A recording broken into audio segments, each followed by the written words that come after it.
As when Rahel had borne Joseph, that Yaakov said to Laban, "Send me away, that I may go to my own place, into my country. Give me my wives and my children, for whom I have served thee, and let me go, for thou knowest my service which I have done thee." And Laban said to him, "I pray thee, if I have found favor in thine eyes, I have learned by signs that the Lord has blessed me for thy sake." And he said, "Appoint me thy wages, and I will give it."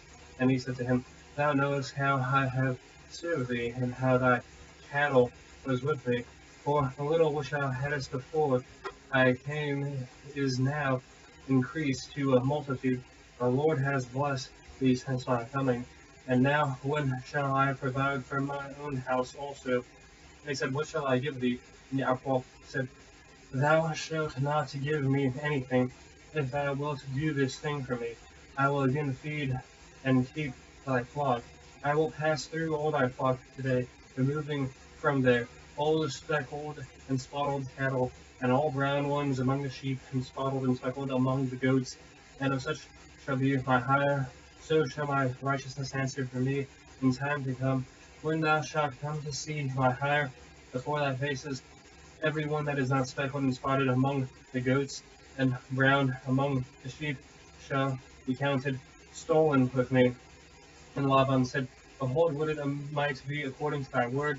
And he removed they the goats that were streaked and spotted, and all the she goats that were speckled and spotted, and every one that has some white in it, and all the brown ones among the sheep, and gave them into the hands of his sons. And he set 3 days' journey between himself and Yaakov. And Yaakov tended the rest of Laban's flocks. And Yaakov took him rods of green poplar, and of the almond and the plane tree, and peeled white streaks in them, and made the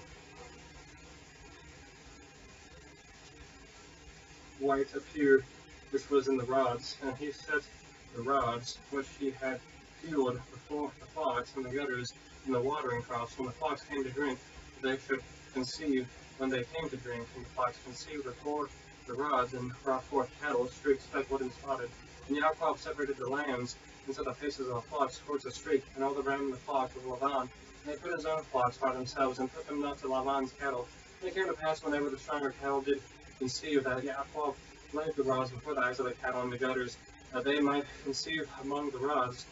But when the cattle were feeble, he did not put them, and so the feebler were Laban's, and the stronger Yaakov's. And the man increased exceedingly, and had much cattle, and maidservants, and menservants, and camels, and asses. And he heard the words of Laban's sons, saying, "Yaakov has taken away all that was our father's, and of that which was our father's has the God in all his glory." And Yaakov beheld the faces of Laban, and behold, it was not towards him as before. And the Lord said to Yaakov, "Return to the land of thy fathers, to thy kindred, and I will be with thee." And Yaakov sent and called Rahel and Leah the field to his flock, and he said to them, "I see your father's face, that it is not towards me as before, for the God of my father has been with me. And you know that with all my power I have served your father, and your father has deceived me and changed my wages 10 times, but God did not allow him to hurt me. If he said thus, the speckled shall be thy wages, then all the flock bore speckled. And if he said thus, the streak shall be thy hire, then all the flock bore